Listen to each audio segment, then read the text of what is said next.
Aujourd'hui, réponse à 2 questions. Doit-on manger de la viande? Que penser des trahisons? Ce programme a été enregistré à l'origine par Ricardo Melo de l'Institut Namasté le 27 août 2017. Les audios sont préparés par des volontaires de la Pilule de l'Évangile.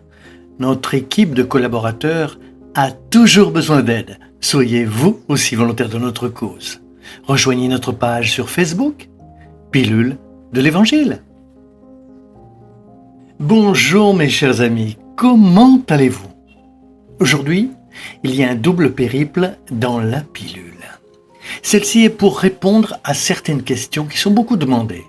Ce sont des questions posées par différentes personnes, mais dans le même sens, afin que nous puissions, dans la mesure du possible, nous livrer avec toute l'affection les réflexions que vous nous avez transmises dans différents canaux de communication. La première d'entre elles concerne la question de la nourriture, la consommation de viande animale. Beaucoup de gens de divers endroits au cours des mois, en particulier au cours du dernier mois, il y a une trentaine de jours, se sont intéressés sur ce point, et qui me fait plaisir. Ricardo, parlez-nous plus de ce sujet que l'on doit ou non manger de la viande. Comment cela fonctionne? Je ne vais pas en parler trop longtemps, car nous avons déjà enregistré des pilules sur la question de la consommation de viande animale. Pour aller droit au but, si vous me demandez est-il approprié de manger de la viande animale, évidemment, je répondrai non. Bien sûr que non. Un autre animal est un être vivant créé par Dieu, naturellement. Si nous pouvions vivre sans avoir à manger de la chair morte, sans avoir à assassiner nos frères pour se nourrir de leur chair, il est logique que ce soit beaucoup plus spirituel et bien plus équilibré avec l'univers. C'est un fait. Point. Si vous réussissez, c'est votre mérite, c'est sans aucun doute votre effort. Mais je vois clairement que c'est un grand sacrifice pour beaucoup de gens. Et on entend des excuses incohérentes. Carence en protéines, car c'est mauvais. Et nous savons qu'il n'y a rien à voir avec ça, n'est-ce pas? Les nutritionnistes nous donnent aujourd'hui plusieurs formes alternatives de nourriture. Vous avez du soja et de nombreuses autres formes, comme les œufs de volaille. Il existe de nombreuses formes alternatives de nourriture qui permettent à la personne de vivre avec équilibre et bien-être sans avoir à manger de la viande animale. Sans entrer dans ce mérite, une suggestion pratique et très objective. Vous qui êtes intéressé, qui avez cette sensibilité, évitez au moins la viande rouge. Croyez-moi, vous ferez déjà de grands progrès. Pourquoi? Parce que les bovins et les porcs sont des mammifères dont la viande rouge, d'une manière plus spécifique, a un niveau d'énergie beaucoup plus dense que celui de la volaille, et surtout celui du poisson. Les mammifères ont déjà des rudiments de sensations et de sentiments. Les femelles tombent enceintes, pleines, amènent des chiots, ont un niveau de sensibilité à la mort prouvé par la science elle-même et dans d'innombrables documentaires. Tout cela fait que la chair enregistre cette sensation de douleur et de souffrance. Et quiconque veut se développer spirituellement, pratiquer la méditation, travailler la médiumnité, sait que la viande rouge est très mauvaise. Eh bien, il est évident que si nous pouvions également éviter de manger de la viande de poisson et de volaille, ce serait mieux. Mais c'est moins mauvais, c'est sûr. Il existe une bonne alternative, du moins dans le cas des volailles. Si vous mangez du poulet, privilégiez les poulets élevés en plein air. Parce que les énormes poulets sont gardés dans de très petites cages, leur bec est coupé et ils vivent une existence limitée. Et c'est très triste. Les œufs que nous mangerons de la ferme, ces œufs blancs, nous font souvent beaucoup de mal. Pourquoi? Parce que ce sont des œufs qui proviennent de grandes souffrances des poules. Les œufs en plein air, ce que je sais, sont un peu plus chers et ils proviennent certainement de volailles plus libres. Naturellement, la souffrance de ces volailles est moindre. Donc, pour ceux qui sont sensibles à cette question, voici cette suggestion.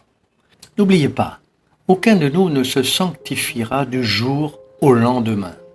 Mais au moins, en essayant d'y arriver, cela nous fait grandir aux yeux de Dieu. Et bien sûr, cela signifie le respect de nos frères plus petits. La deuxième question à laquelle nous allons répondre aujourd'hui concerne la trahison. Beaucoup de gens demandent ce qui se passe lorsqu'ils trichent. Chacun a sa justification pour tricher ou non. La première chose à dire est que le monde des esprits ne vous juge pas. Évidemment, moi, beaucoup moins. Aucun de nous n'a le droit de juger qui que ce soit. Mes amis, chaque cas est différent, bien sûr. Seul Dieu, qui connaît les profondeurs du cœur humain et le contexte dans lequel chacun de nous est inséré, saura évaluer de façon circonstancielle ce qui s'est passé, dans chaque cas de trahison conjugale par exemple. Il s'agit ici de la question du mariage. Mais une chose est sûre, la trahison toute seule cause beaucoup de douleur. Cela cause de la douleur à ceux qui trichent, cela cause de la douleur à la famille. Lorsqu'elle est découverte, la douleur est très grande. Chacun doit réfléchir à quel point il est vraiment logique de risquer de perdre son équilibre spirituel, de s'endetter, même spirituellement, à cause de quelques instants de plaisir. C'est une réflexion qui appartient à chacun, à l'intime de chacun. Et ce n'est pas à nous de juger. Nous avons appris que tout ce que nous plantons, nous le récoltons. Souvent, le test que nous expérimentons lorsque nous trouvons une relation d'amour, de bénédiction, de lumière et de paix et notre cœur grandit. Alors, entrer dans une relation compliquée avec quelqu'un qui est déjà marié, juste pour ne pas se sentir seul, c'est réaffirmer sa solitude. Comment cela fait-il de nous une meilleure personne ?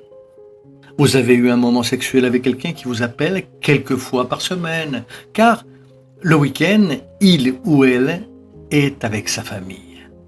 C'est ce que vous voulez pour vous ? En pensant d'une manière très pratique, imaginez simplement si cette personne détruit sa propre famille pour venir avec vous à un moment. Soudainement, il ou elle vous rejette aussi. J'ai déjà vu ces cas, c'est compliqué, non ? Alors, réfléchissez bien. Juste une suggestion aimante, libre de tout jugement. Vous qui trompez votre famille et l'autre personne devrez se demander « Qu'est-ce que je veux vraiment de la vie ? Que signifie pour moi la vie affective ? Que m'apporte la vie amoureuse ?» Demandez-vous où vous pouvez vous équilibrer spirituellement, calmer vos émotions pour vraiment identifier ce que vous voulez de votre destin.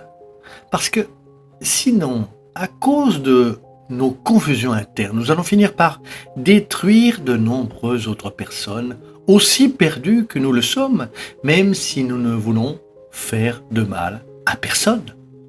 Certes, je sais que beaucoup de ceux qui trichent n'ont pas cette intention de nuire à quelqu'un. Ils veulent juste trouver un débouché. Mais regardez dans quelle mesure cela apportera réellement la paix dans votre cœur ou simplement augmentera encore le niveau du problème. Pensez-y avec tendresse et donnez-vous à Dieu. Je suis sûr que dans vos intuitions, vous sentirez dans quelle direction aller. Souvenez-vous toujours que seul Dieu est capable d'analyser et d'évaluer, car chaque cas est toujours un cas différent. De l'affection dans vos cœurs, j'espère avoir pu aider les gens qui attendaient beaucoup ces réponses. Je promets que je reviendrai plus avec ces doubles périples ici. J'envoie la pilule comme d'habitude et réponds à quelques questions afin de ne pas les accumuler. Il y a beaucoup de questions. Lumière et paix au cœur de chacun et une excellente journée. À bientôt mes amis. À très bientôt.